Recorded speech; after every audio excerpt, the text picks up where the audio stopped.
Bon, je crois bien qu'on est samedi et qu'il est 18 h. Bah, qu'est-ce qu'on attend?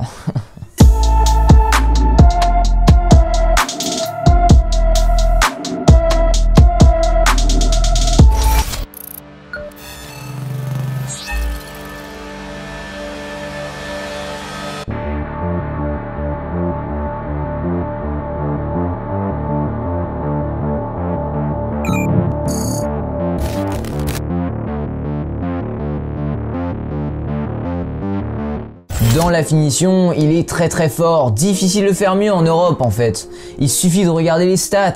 En ce début de saison, c'est 19 buts en 16 matchs. Plus précisément en Bundesliga, il a un ratio d'un but toutes les 69 minutes à l'heure où je parle et marque un but toutes les 3 frappes. C'est chirurgical. C'est un terrible finisseur gaucher de base mais également très habile du pied droit.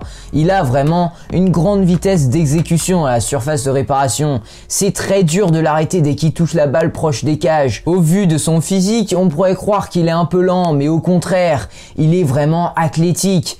Il peut être très rapide balle au pied. Bref, un joueur capable de basculer la tendance d'un match à lui tout seul.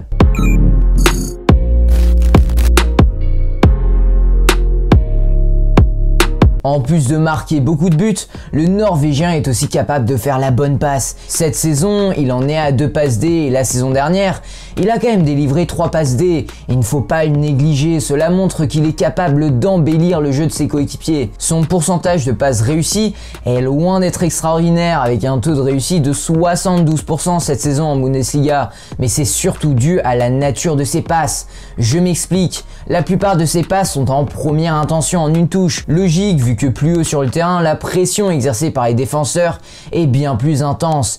Des passes comme ça ont bien plus tendance à être interceptées, mais lorsque Haaland a le temps d'appliquer sa passe, il est souvent juste dans le geste.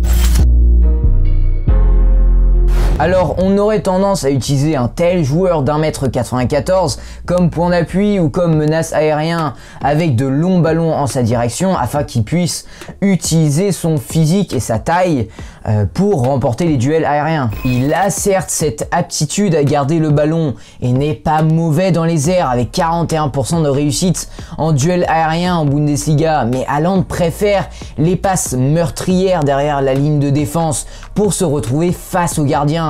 Erling Haaland maîtrise tous les palettes de mouvements disponibles entre les lignes pour se retourner et attaquer la défense ou remiser pour des joueurs face au jeu. Il adore aussi attaquer la profondeur dans les bons intervalles. Et c'est ça son arme principale, être toujours en rythme, jamais à l'arrêt et proposer sans cesse derrière le dos des défenseurs. Et puisqu'il est rapide, cela fait de lui un cauchemar pour n'importe quel défenseur en Europe. C'est insupportable de défendre sur un tel joueur. Non seulement il est lui-même très dangereux car il peut à tout moment surprendre la défense avec ses appels et se retrouver seul face au but, mais en plus ses mouvements créent des opportunités pour ses coéquipiers. En effet, les défenseurs sont souvent obligés de suivre le Norvégien, ce qui ouvre beaucoup d'espace. Sa hitmap est plus ou moins ce qu'on attend d'un buteur et il opère surtout près ou dans la surface de réparation, même si on peut voir qu'il n'hésite pas à agir comme un vrai faux numéro 9 en descendant jusqu'au milieu de terrain. Ça montre d'ailleurs encore une fois sa capacité à garder le ballon pour son équipe. Haaland sait parfaitement utiliser toute la surface de réparation sur sa largeur, n'hésitant pas à faire des appels au centre, à gauche ou à droite. Ça montre encore une fois l'intelligence de jeu que fait preuve Haaland. Il n'hésite pas à passer sur un flanc, à la recherche d'espace avant de faire une course à l'intérieur de la surface de réparation pour pouvoir recevoir un centre.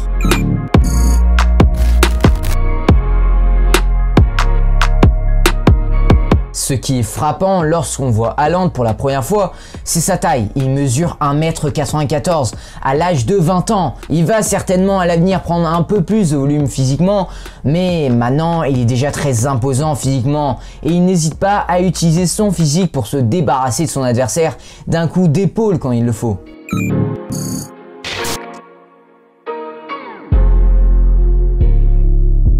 Après, son gabarit l'empêche clairement d'être sûr à 100% dans les petits espaces. En effet, Haaland a encore quelques difficultés en 1 contre 1 et le contrôle est loin d'être son point fort, c'est sûr.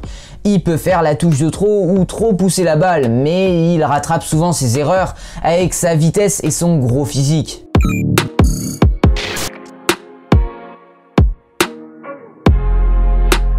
Mon joueur préféré, je dois dire que c'est moi, a-t-il répondu à la chaîne TV2 avant de rectifier ses propos et ajouter « Zlatan Ibrahimovic est le plus grand, il est scandinave et il faut bien quelqu'un pour lui succéder ».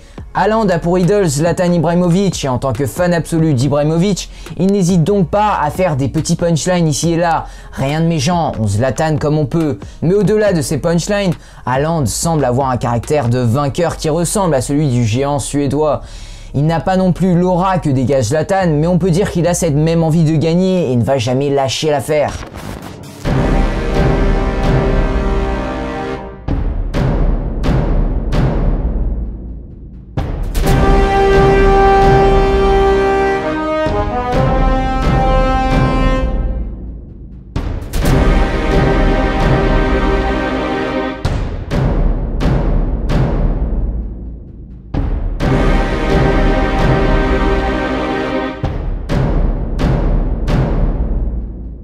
Et oui les gars, au cours des prochains épisodes, je vais compléter le classement des prodiges probables futurs Ballon d'Or. Et pour le moment, Haaland est premier, logique, puisque c'est le seul prodige dans ce classement pour le moment. Dites-moi tous dans les commentaires, selon vous, la probabilité pour que Haaland gagne ce Ballon d'Or. J'attends tout ça dans les commentaires les footeux. Si vous avez des idées de prodiges probables futurs Ballon d'Or, et bah faites-en part aussi dans les commentaires. J'en prendrai certainement quelques-uns pour les prochains épisodes. J'essayerai de faire ça tous les samedis à 18 h. On verra bien, ça dépendra de mon emploi du temps plus ou moins chargé. Bref, abonnez-vous pour ne rater aucune de mes prochaines vidéos en général et n'hésitez pas à lâcher le petit like, ça fait toujours plaisir. Bon, je vous souhaite une excellente journée les gars. Ciao.